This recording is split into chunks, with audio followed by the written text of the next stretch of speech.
What are some works that someone who wanted to? You mentioned the human condition, Yeah, and you just referenced Sigmund Freud. Is that right? right. Which of his works, and maybe other people that have written about the human condition, Yeah, that are kind of seminal, and probably out of which, I mean, I think of Henry David Thoreau oh, sure. for sure.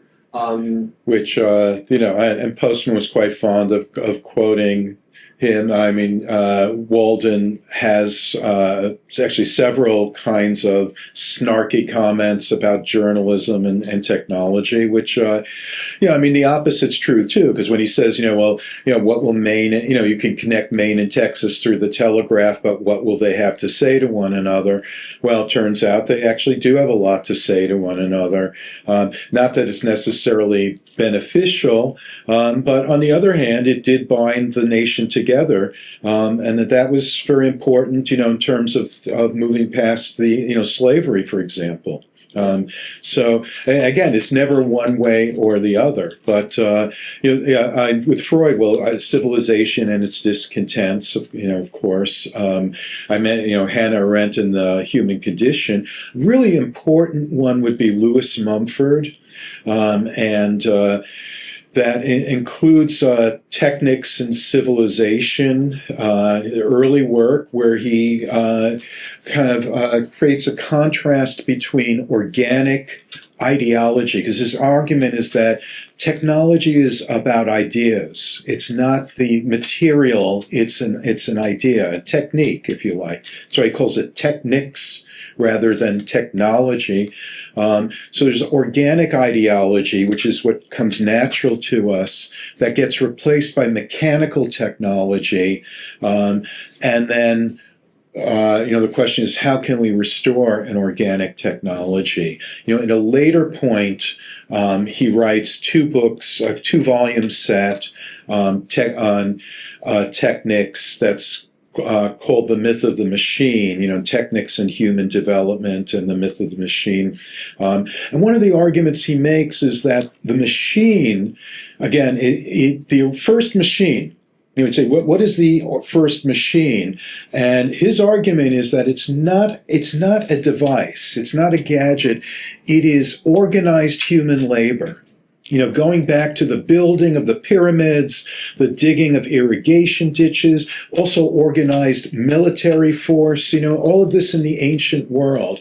And there's where you have the idea of the machine, which is everything like, different parts with one, governed by one kind of central control, which would be like in the ancient world, the king.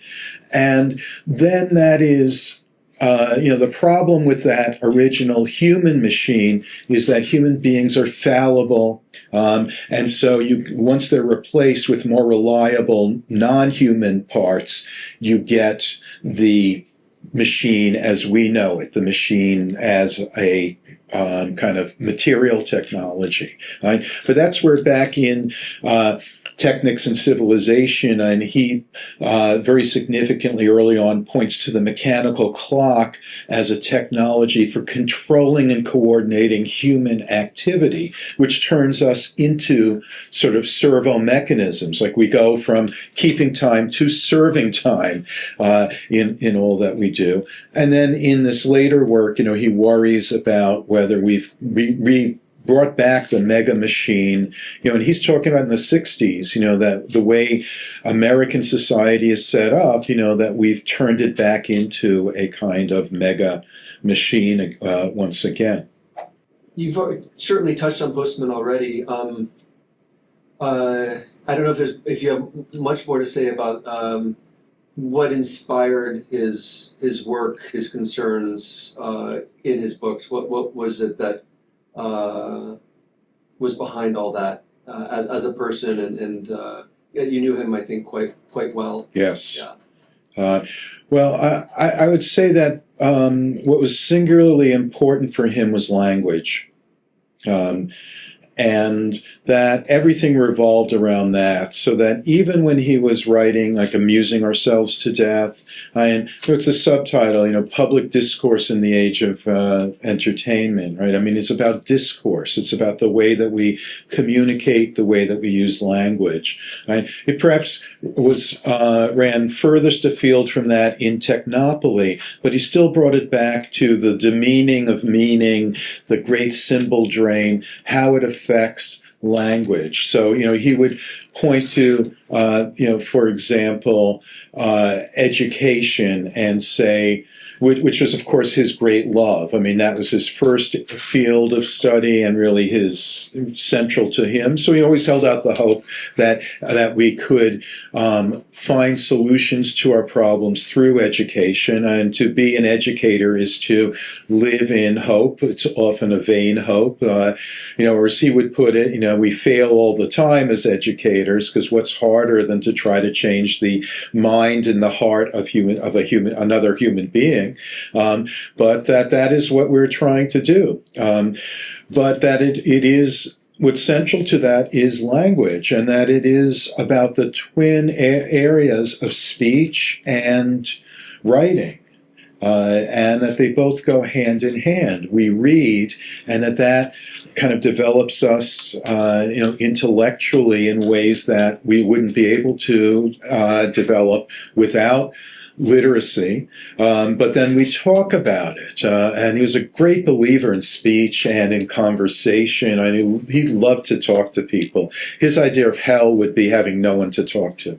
So it is all about that, and it is rooted in this Enlightenment idea of rationality, of being able to be coherent, be logical, be linear in our thought processes, and make sense. In this sense, while he was critical of scientism, which is, the sort of inappropriate application of science. And he was never opposed to science overall.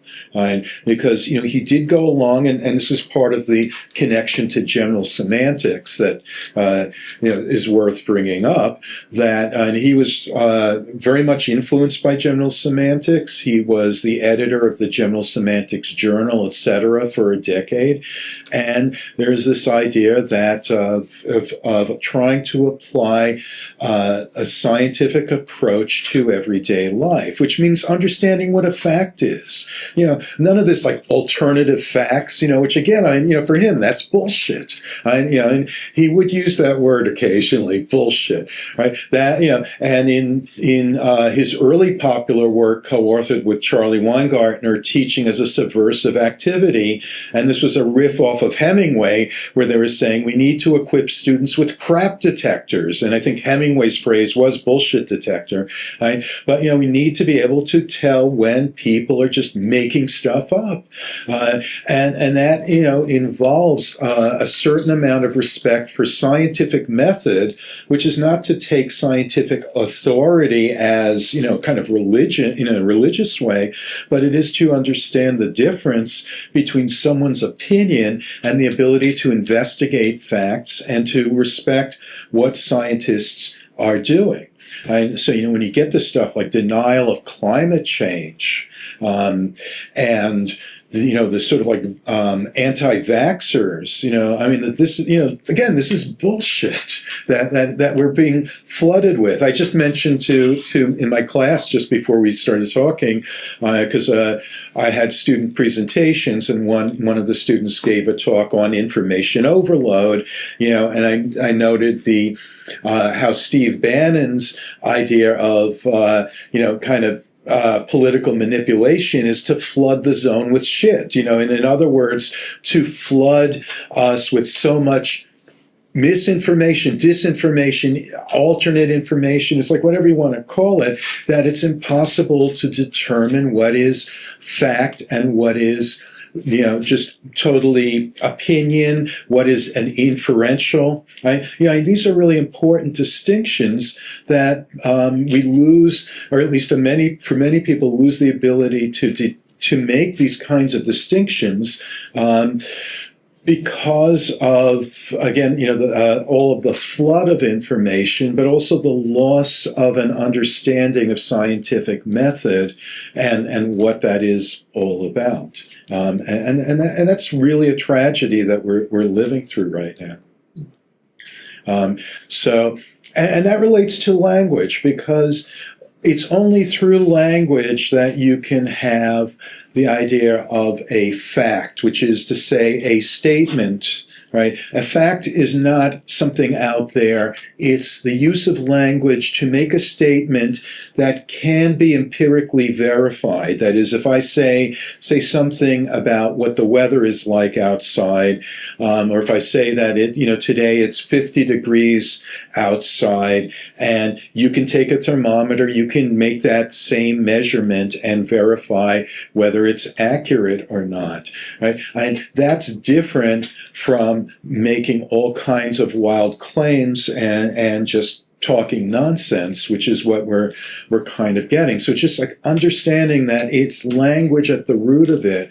The part of his problem then with television and other media is that the more that we're based in images, the harder it is to think in terms of empiricism and fact. You can see an image, think of all the images coming out of Gaza, and people see it and they saying, oh my God, somebody has to do something about it, because everyone's horrified by images of war, which was really the point going back to the coverage of the Vietnam War. We're horrified by it.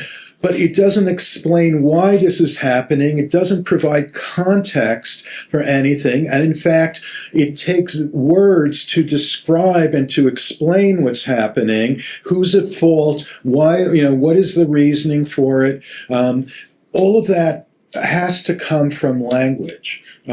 So he was really looking at the loss of, an unprecedented loss of reliance on language in favor of image culture, and then with the speeding up of everything through electronics, so that even when we use language, it's of this degraded source of, they used to call it telegraphic, right? But it's, the headline, the slogan, the tweet, or the X tweet or whatever.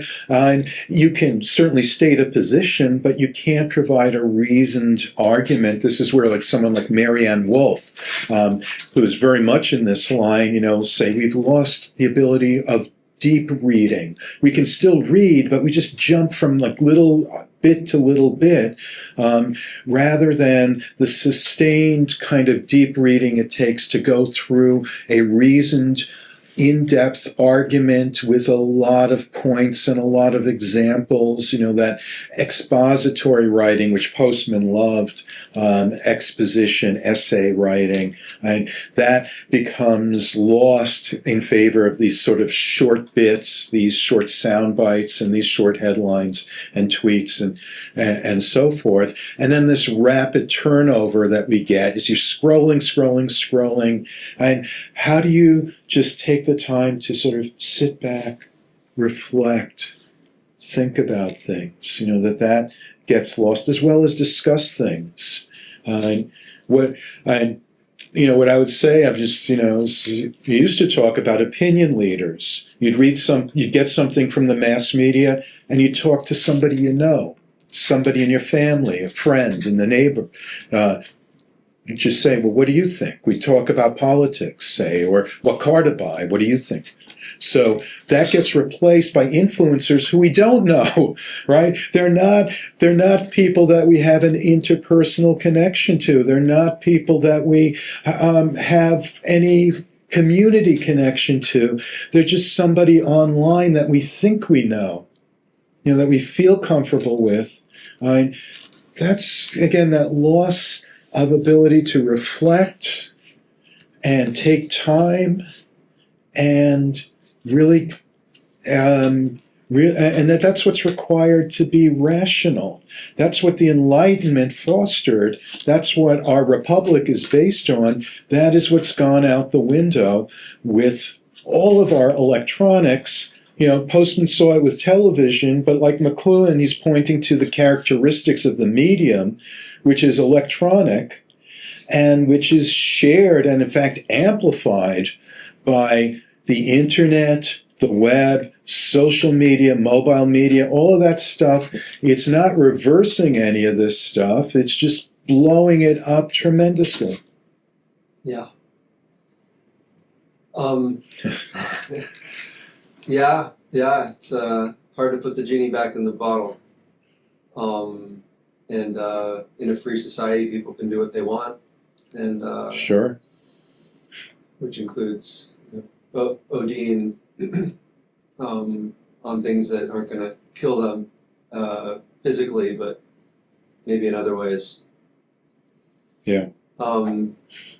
Was Postman as pessimistic about the educational system as Ivan Illich was? No. And he certainly was very sympathetic, and he liked Illich. He knew him personally and was very sympathetic to his views about schools, about the medical profession. Just acknowledging where things are going wrong or what the downside of technology is.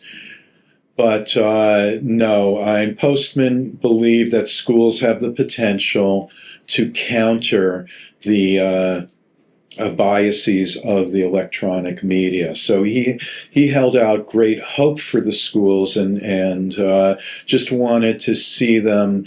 Part of his argument is that is that schools need to provide an environment that stresses that rationality, literacy that goes along with that, language, thinking about language, understanding the differences between different modes of communication, and having a point of view. Which was part of his penultimate book, The End of Education, was that not just that it's coming to an end, but that it needs to have an end. You need to have a meta-narrative, if you like, a mythology, an ideology, and in order to make it coherent, coherent point of view, which he offered Media Ecology as one such coherent point of view.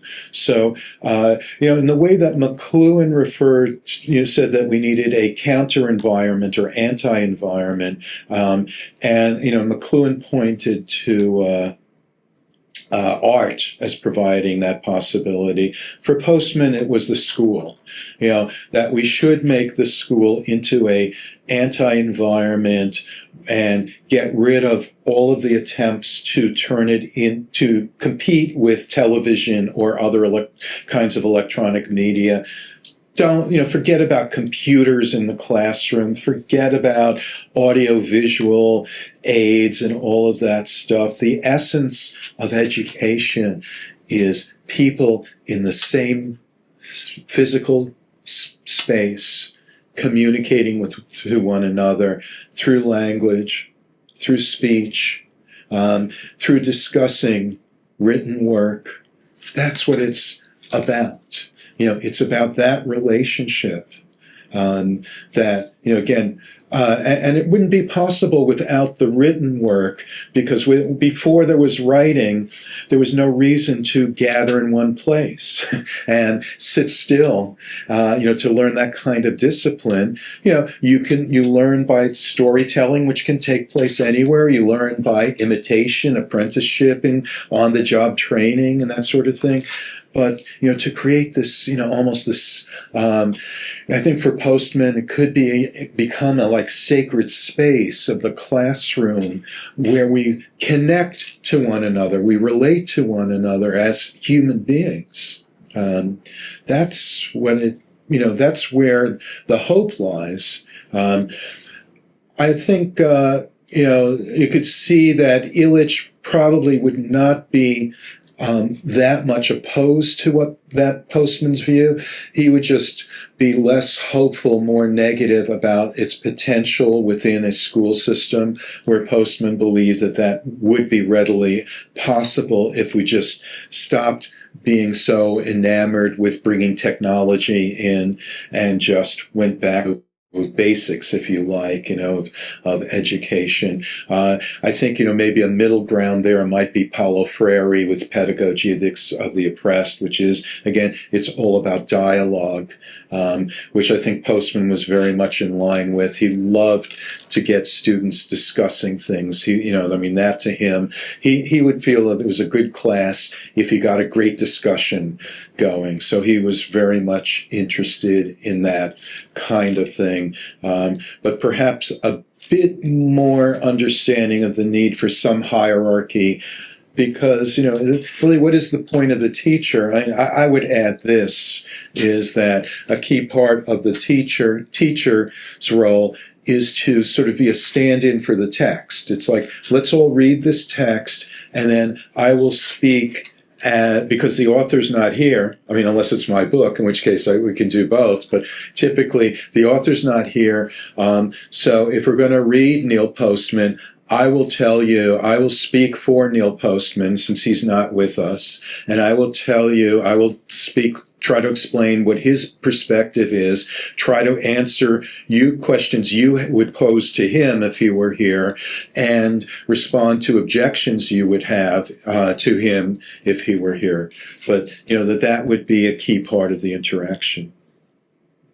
A good place, at least maybe for now, to end is like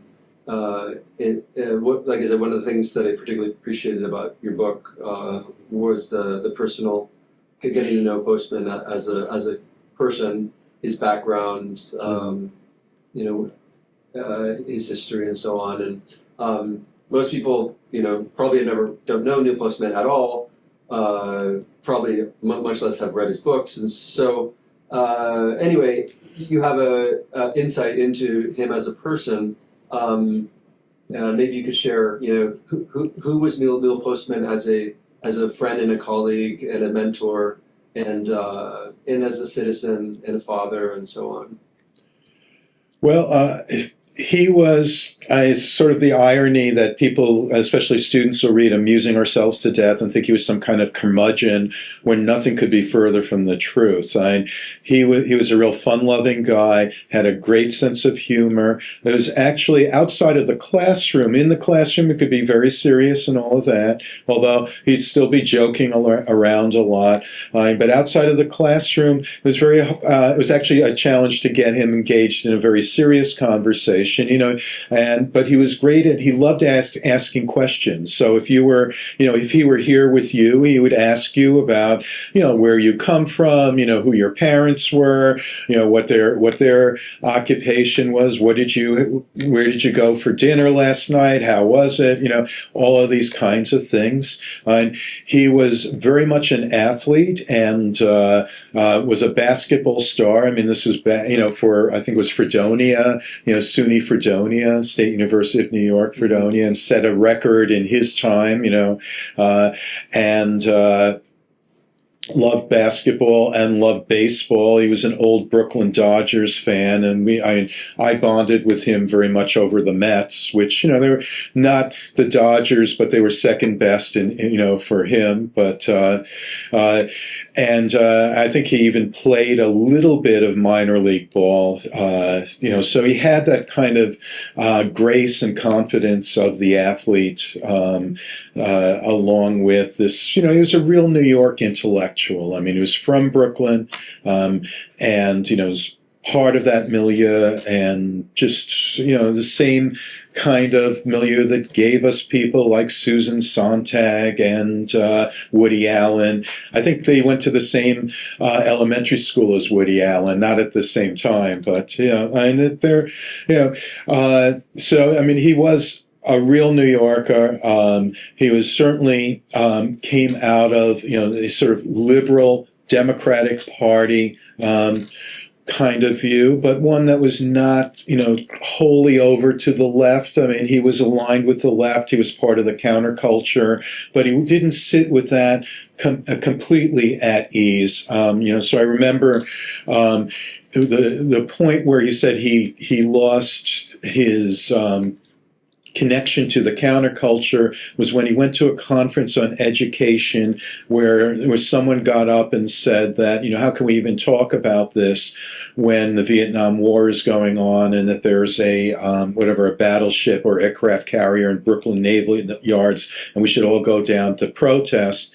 And for him, it's like, well, we can talk about education. It's important to talk about education. Not everything is, relates to this, politicization. So he didn't really relate to this, the kind of extremes of the progressive movement that came about later. I mean, he's more of a liberal Democrat.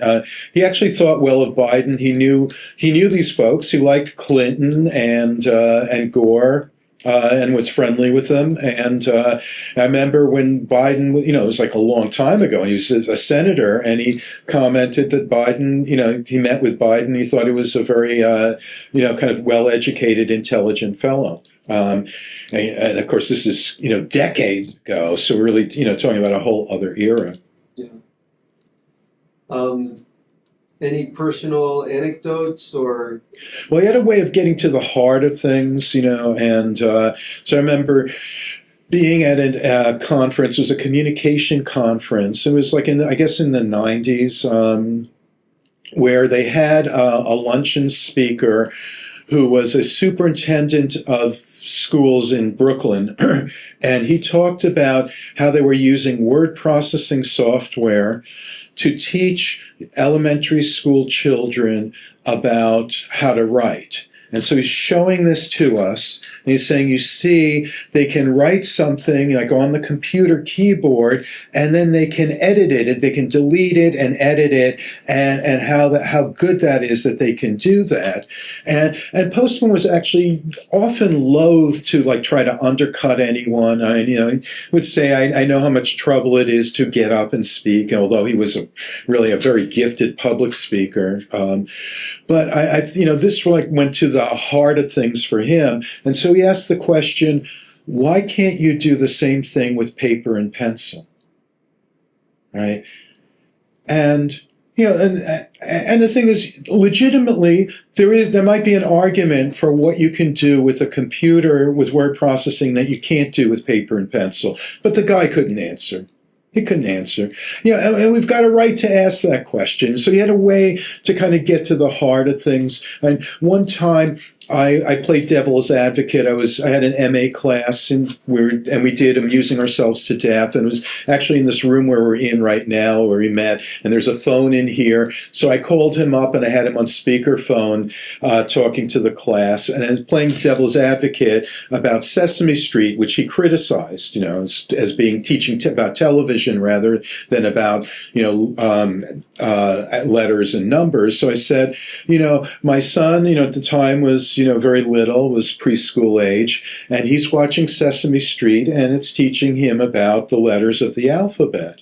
And he was like, well, Lance, the alphabet only has 26 different letters, and children were learning it just fine before television. So again, it was that ability to cut to the heart of things. And I will say, when I was a graduate student, early on, one day, and I was just hanging out. I used to, have the luxury of being able to hang out in the office and just, hang out with him. One time there were a few of us, and he just said, I want you guys to come go to the movies with me. And he brought us to see The Gods Must Be Crazy, which is a wonderful media ecological film. He just brought a bunch of us over to see it. But one time, just sitting there, and he just turned to me and said, Lance, you're like me. You take responsibility.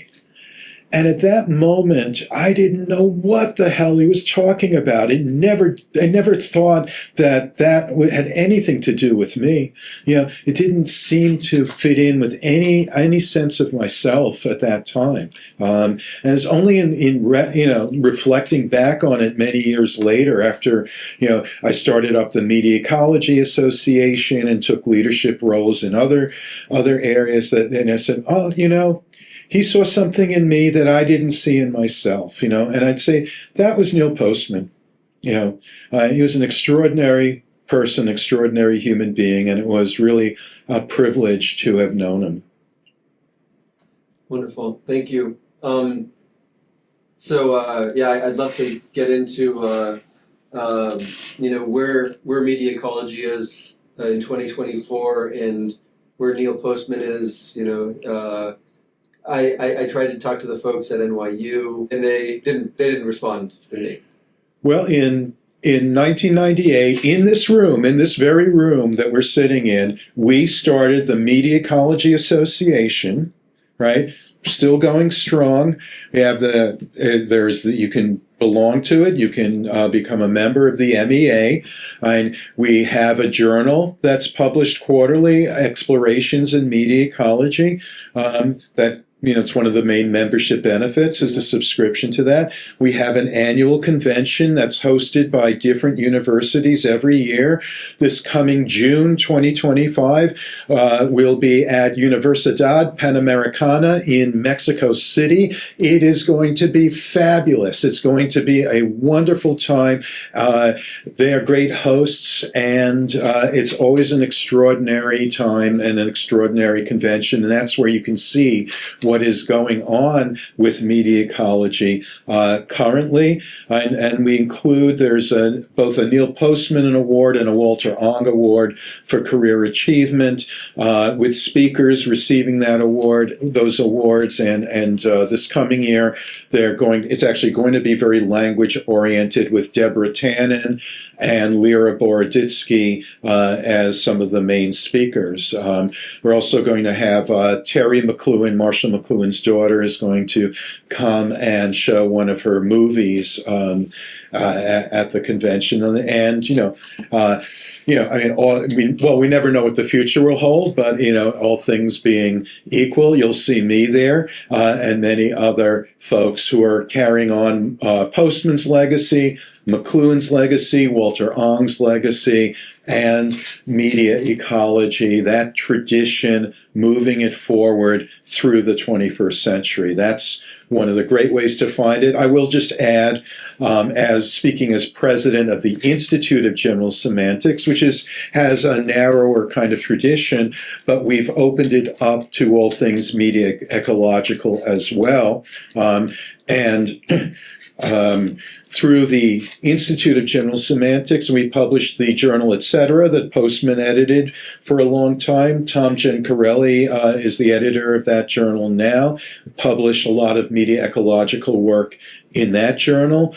We hold various events, including a big Alfred Korzybski Memorial Lecture and symposium every fall, in New York City, as well as on an online symposium in the spring, which always includes a lot of media ecological work, especially a lot of Postman-based work, but also open to McLuhan, Ong, and others. So another place where you can find a strong locus of media ecological activity. The Media Ecology Association, the Institute of General Semantics.